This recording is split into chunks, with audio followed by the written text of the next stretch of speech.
dimensi yang kelima, yaitu ekologi administrasi gereja baru. Berbicara mengenai ekologi administrasi gereja baru, kita tidak hanya akan berhadapan dengan alam di sekitar kita, tetapi kita akan berhadapan juga dengan media internet, di mana dalam setiap perkembangan zaman, media internet akan semakin berkembang. Jadi dalam hal ini, administrasi gereja baru harus dapat mungkin bisa memanfaatkan situasi atau keadaan dalam melakukan pelayanan dengan mengikuti setiap perkembangan dan dapat membuat sesuatu keuntungan dalam melakukan suatu pelayanan dalam gereja. Gereja sebagai komunitas beriman yang mengembara, yang berdimensi spesial sekaligus temporal, tidak pernah sepi dari tantangan yang berasal dari konteks di mana ia ada dan berteologi. Kemajuan di bidang teknologi, informasi, pengaruh media sosial tak luput dari area di mana gereja juga harus berurusan dan mengambil peran sebagai garam dan terang.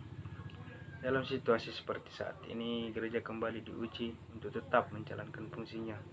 Dari waktu ke waktu oleh topangan rahmat Tuhan, gereja telah menunjukkan keteguhan ekstensi kontekstualisasinya sebagai perwujudan tugas dan panggilan, persekutuan, pelayanan, dan kesaksian. Gagasan tentang gereja digital adalah sebuah tawaran kehidupan menggereja pada masa kini.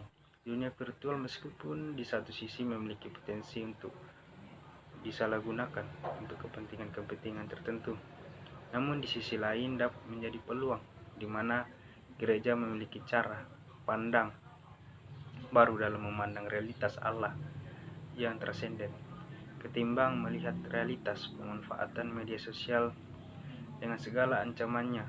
Sudah waktunya gereja memberikan manfaat baru bagi pembangunan komunikasi, komunitas, dan pemuritan.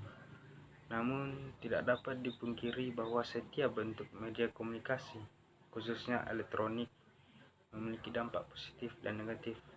Gereja perlu mengantisipasi pengaruh perkembangan media ini agar tidak menjadi batu sandungan bagi pertumbuhan iman jemaat. Manusia berusaha menemukan media komunikasi yang bertujuan untuk mengatasi banyak permasalahan dalam hidupnya. Orang percaya sepanjang zaman memakai media komunikasi itu menjadi alat untuk pekabaran Injil. Bersamaan dengan kapitalisasi dan modernisasi yang berkembang, peran media semakin kompleks dan vulgar. Media tidak lagi hanya wadah penyampaian informasi untuk berbagai kebiasaan. Kekuatan media ini terbukti mengambil bagian yang strategis dalam pekabaran Injil. Pelayanan gereja tidak hanya melalui ibadah dalam gereja saja, namun gereja dapat menggunakan media internet. Pelayanan melalui media internet dapat dilakukan, misalnya gereja perlu mengirimkan bahan-bahan renungan harian atau artikel melalui handphone dengan mengirimkan pesan-pesan Alkitabiah terhadap warga jemaat. Internet dianggap bukan hanya sebagai pelengkap, namun adalah bagian dari kehidupan sehari-hari, entah itu dalam masyarakat sosial atau dalam sebuah subkultur seperti kelompok-kelompok, bahkan di dalam gereja sekalipun.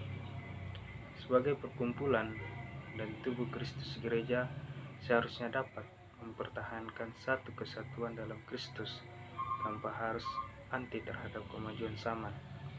Gereja seharusnya bersikap berkonstitualisasi mengikuti kemajuan perkembangan dunia. Sikap arif yang dituntut dari gereja adalah senantiasa mengadakan perenungan refleksi terhadap hasil-hasil pencapaian ilmu teknologi yang spektakuler itu. Gereja seharusnya dapat memilih serta menentukan yang mana yang baik yang dapat digunakan untuk kepentingan gereja dalam rangka memajukan iman warga gereja. Gereja seharusnya tidak perlu ragu untuk berkata ya atau tidak. Selama hal itu membawa dampak positif, maka gereja harus mengakomodasi hal itu sedemikian rupa. Sekian dari video saya pada saat hari ini. See you next time video.